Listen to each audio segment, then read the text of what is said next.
Inilabas ng Interior Department ang malinaw na mugshot ni Pastor Apollo Kibuloy at 4 na kapwa niya akusado sa gitna ng mga punang hindi sila makilala kahapon.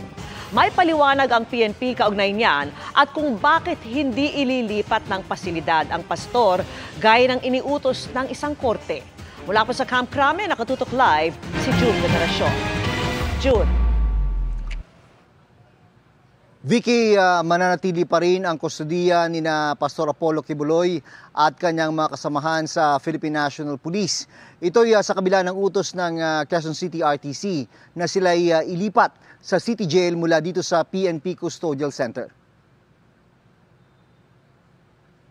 No one's above the law, ang caption ng Interior Secretary nang i-post online ang mga official mugshot ni na Pastor Apollo Kibuloy at mga kapwa-akusado. Hindi rin blurred, tulad ng inilabas na mugshot ng PNP kahapon. Yun po yung pulisiya po ng PNP bilang pagsunod na rin po sa advisory and guidance po ng Commission on Human Rights na we should not be exposing po yung kanilang pagkakakilanlan. Bukod sa mga mugshot, hindi rin kita at halos di makilala sila Kibuloy nang ipresenta sa media. Because of the request ng lawyers at saka ng individual, but we really cannot force them na ipakita yung kanilang mukha. I can assure you, itataya ko po yung serbisyo ko na sila po yun. Sa isang post, binanggit ng abogado ni Kibuloy ang nalabag umanong kasunduan sa pagsuko ng pastor. Bagamat di malinaw kung ano ito eksakto, binanggit din sa parehong post ang salitang mugshot. Iniutos ng Quezon City RTC Branch 106 na ilipat na sina Kibuloy at mga kapwa-akusado sa kasong child and sexual abuse mula sa PNP Custodial Center patungo sa mga jail facility ng BJMP. Sabi ng PNP, mananatili sila sa kanilang kustodiya alinsunod sa commitment order mula naman sa Pasig RTC Branch 159 kung saan may hinaharap silang kasong qualified human trafficking na hindi maaring piyansahan.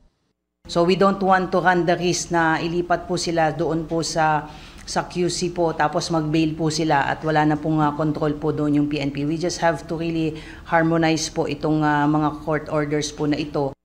Sa Biyernes, sabay ang arraignment ni Kibuloy sa Quezon City RTC via video conference at arraignment sa Pasig RTC kung saan pisikal silang pinapaharap.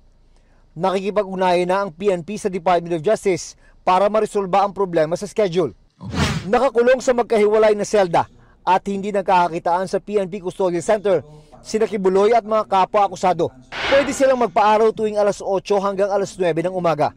Pwede rin silang dalawin alas 8 ng umaga hanggang alas 12 ng tanghali at mula alauna hanggang alas 5 ng hapon maliban kung Lunes. Bawal ang gadget. Personal siyang kinumusta kanina ng PNP spokesperson. Sabi naman niya, nag-a-adjust, siyempre bagong environment, but according to him, nakapagpahinga naman po siya at medyo mainit lang daw, but meron naman pong electric fan doon. Si Alice Guo naman na nakapit din sa parehong custodial center. Wala pang ibang dalaw maliban sa kanyang mga abogado.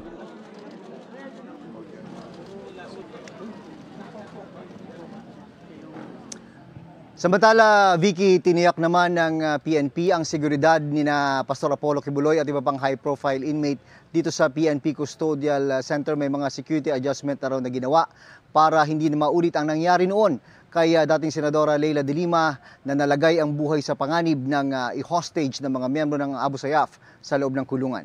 Vicky. Maraming salamat sa iyo, June Veneracion.